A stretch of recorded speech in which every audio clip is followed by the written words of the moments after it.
Okay, guys, welcome back to On Air with me, your host, Abigail Ratchford. So today is episode 6, but it's kind of a sequel from last episode, which was episode 5, obviously.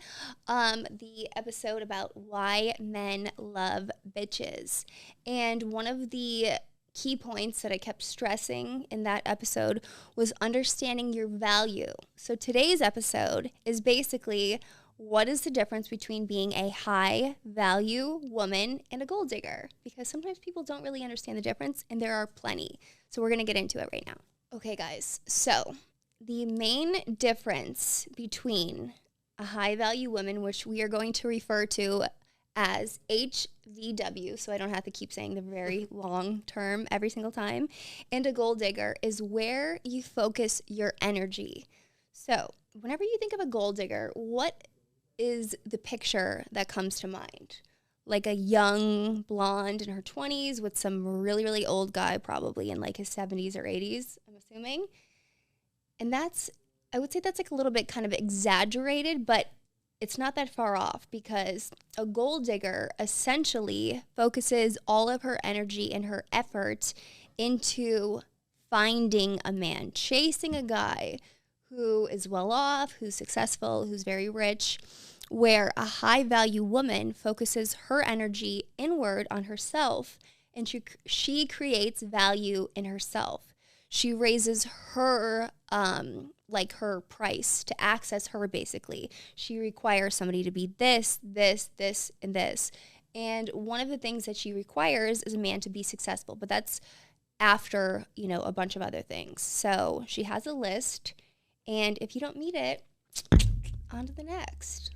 So, let's see. So, yeah, a gold digger basically chases. When you think of digging, it's exerting energy. It's an active thing. You're putting in the effort, the energy. And that's why people always look down upon gold diggers, because they appear thirsty, desperate, where a high value woman kind of just keeps her composure, and she knows what she brings to the table. And again, she brings to the table. She doesn't move anywhere. She doesn't go chase other tables or chase these people for a seat at their table.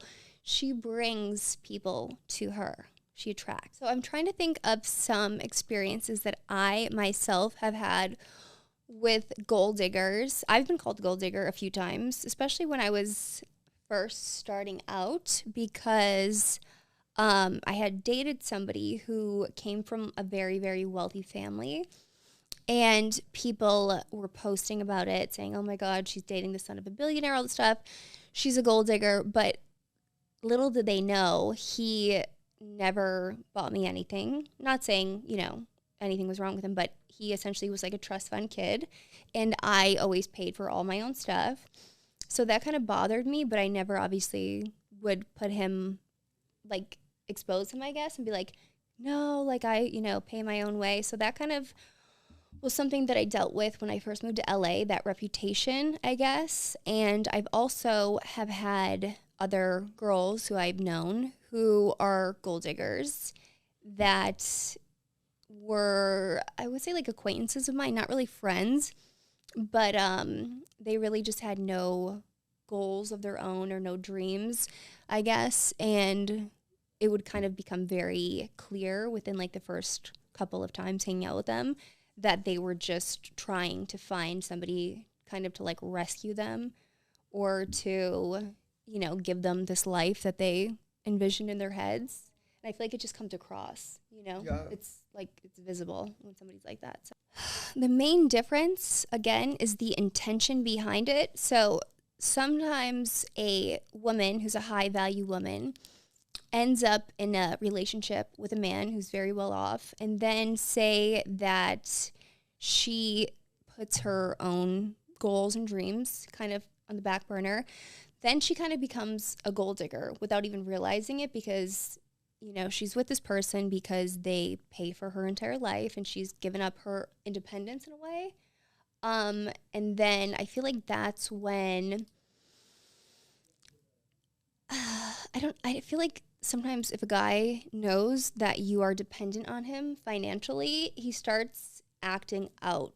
Like you'll see men cheating more or being, disrespectful and stuff. And the woman stays because she's given up all of her independence and everything she has now. All of her eggs are in this one basket. And guys, usually that are billionaires, are very smart unless they, were born into money. But a guy who's self-made and has that amount of money, they're not dumb. They could see that. And I feel like they know, okay, now I have her exactly where I want and I could, play around or do whatever. And that's where it kind of becomes a problem. So you always, again, need to maintain your own independence, your own stuff. So if he starts not acting the way that you expect him to act.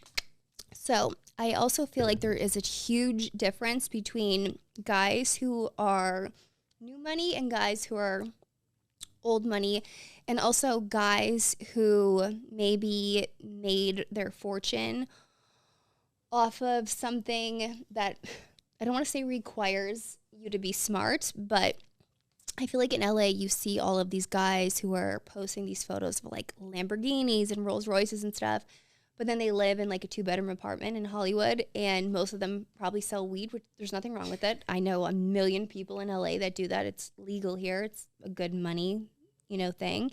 But I feel like them compared to somebody who's made money maybe in like the tech industry or, crypto or any of that stuff, like there's a huge difference in the way that they act, because guys who have made money the other way, they're more quiet about it. They don't want to draw too much attention to themselves. Most of them don't even have social media, where the other guys are a lot more showy and in your face with it kind of. But I feel like it's like a temporary thing, So I don't think that there's anything wrong with seeking a guy who is successful, but I think as a woman, you need to kind of date from your values. So create a list of everything that you are looking for in a partner, and like the more specific that you are, the better. And I feel like you should make, like, this is what I've done, make 3 categories, where the one is like your non-negotiables. Like you need this person to be like this, loyal, independent, like, certain things. And then the second one is like that would be nice. And then the third one is like, whatever, if they don't eat meat, whatever like your things are that are deal breakers versus not. Be very, very specific, because when you're just thinking about, oh my God, I need a guy to save me, like it's like a damsel in distress kind of vibe. You want a guy to come and rescue you and like give you this life, but then you're not really looking at all of the other things he brings to the table. So another thing that I think separates the two is that a high value woman dates based on her list of values. One of them is usually she wants a man to be successful because she is also successful. So she wants somebody to be able to match what she already brings to the table, what she already gives to herself. Where a gold digger, I feel like, doesn't really have her own aspirations or anything like that. So she's just looking for somebody to kind of come and rescue her, like a damsel in distress vibe, which you don't want. Because when you give somebody all the power of your happiness and your freedom and your, life, basically, they could take it. If they're gone and they leave you, what are you left with? Nothing. So I feel like gold diggers usually kind of sacrifice their own values and interest, because, again, their main priority is just finding somebody, landing somebody who can kind of save them or give them this lifestyle that they envision, because they don't feel confident enough that they can create the life that they want for themselves. So they sometimes deal with poor behavior, infidelity, being disrespected, all of that, just because they're comfortable or they're living the life that they want, where a high-value woman has a million other requirements that she expects from a man who's dating her, being respected, being loyal, being faithful, supportive, all of those things. And again, if he, steps out of line, or if he cheats or treats her less than she expects, she's gone. She knows that there is another man out there that will treat her like the queen that she is. So I think that a gold digger's mindset is something that I wouldn't say it's learned based on like genetic, like your parents don't teach you it, probably, I would imagine. But I feel like now with social media, sometimes we can kind of get this inflated sense of like being superior or being more than we think we are based on just attention and not actual like credibility. So there's a million hot girls out there that I feel like put too much emphasis on the way that they look and their reaction from men online, whether it's just like thirst traps that they're posting and they have all these guys drooling over them. And I'm not saying anything's wrong with that. Trust me, I built my entire brand off of that, but I've always understood that like my looks were just a part of it because I know that I bring much more to the table. And looks only get you so far. They get you in the door, but then everything else, your intelligence, your humor, the way you treat people, that is what keeps you in the room, and that's what kind of gives you a confidence that has nothing to do with the exterior. And I feel like women who are gold diggers usually rely on the outer confidence with looks, and that's very fragile. It's like a very shaky foundation. So they don't think that they bring anything else to the table, so they kind of base their judgment calls and their, like readiness to settle down with somebody based on just him being able to pay for her lifestyle. Okay, guys, so we are about to get into some of your questions that I drew from Instagram because you guys always just have really, really juicy things, and I have the answers. So, who is a high value woman that you know personally? I don't know her personally. I've actually never met her. But I would say the first one that comes to mind would be Lori Harvey. Somewhat. And I feel like she definitely has like the foundation of being a high value woman. The only thing I would change or I would advise her to do is not jump into relationships so soon after the last one, because I feel like that kind of gives off like a little bit of a J-Lo vibe where it seems like you can't be alone. You know what I mean? But I feel like what makes me think she is high value is her last relationship with Michael B. Jordan, where she broke up with him and everyone, including myself, is like, what? He's like the sexiest man alive. But I feel like when you're a high value woman, that doesn't matter. I don't know, obviously, what went on in their relationship. Nobody does. But clearly he wasn't meeting her standards of what she expected from somebody. So she just, moved on and sayonara, and I wish you the best. So I feel like that is kind of a key to being like a high value woman, is just knowing when it's time to kind of split and pick up the pieces and move on. So what qualities do I think makes a woman high value? I would say, again, someone who knows her worth, and you really have to learn yourself. You have to know yourself. I think that I can't stress that enough, that after a relationship, you really do need time to be by yourself. And I know not everyone's the same way, and some people like to just immediately get back into things, but I think it's very crucial if you really want the life that you want to lead, and especially like if you want to kind of have that relationship that you envision that's like goals, you do need time on your own to really learn what makes you you. What are your fears? What are your insecurities? What are your strengths? What are your weaknesses? Like, know yourself better than anyone, and know what you want in a partner, what you want in friendships, and never deal with anything that's, like sacrificing your values or what you expect from people.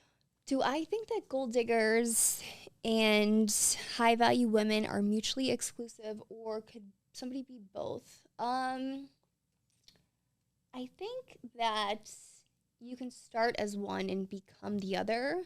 I think sometimes a high value woman can get into a relationship with somebody and then begin like putting her own things on the back burner, and that's where she could kind of become a gold digger, because she throws out her list of requirements from somebody and maybe deals with something that's not what's up to par with her standards. So then she could kind of become a gold digger without even realizing it. And at the same time, I think a gold digger maybe if she dates somebody who brings a lot of value to her life and she wasn't expecting to maybe fall in love with this person, but based on being around his network of people and social influence and all this stuff, she could kind of realize that she could better herself, you know, without intentionally thinking that was going to happen or something.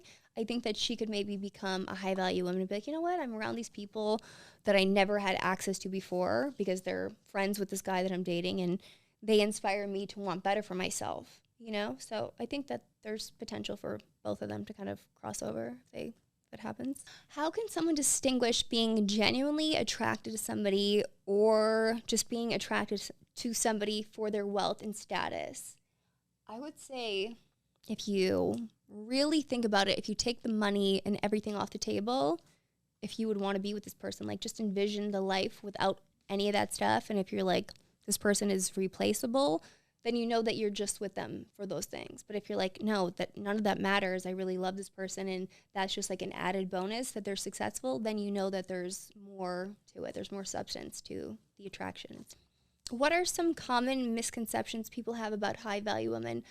I feel like people sometimes think that they are stuck up, where it's not really.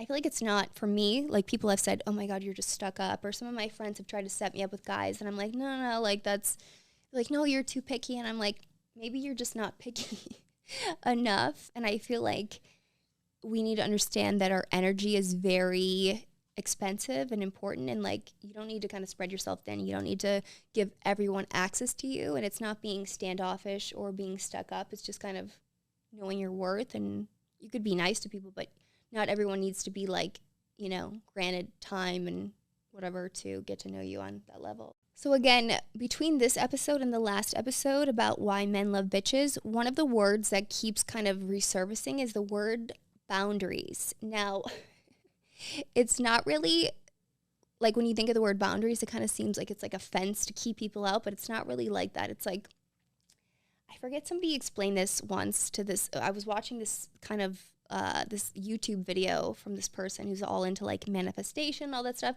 And the way that she explained it was so spot on. It was like, all of us kind of have like an invisible snow globe around us. And whatever we allow into the snow globe is kind of like our choice. So you can't really control anything outside of it, but what you allow into it, that's like your boundaries. And I was like, that's a really good way to think of it, because I feel like so often we kind of try to control all of these things, these people's behavior, the way that they treat us, this person's like character. And we could really only kind of control what we allow into our little world, our own little worlds. And I feel like we need to be very, very strict with our boundaries. Like if you don't want this person doing this, then you just don't allow it. There's no need to have like multiple arguments with somebody.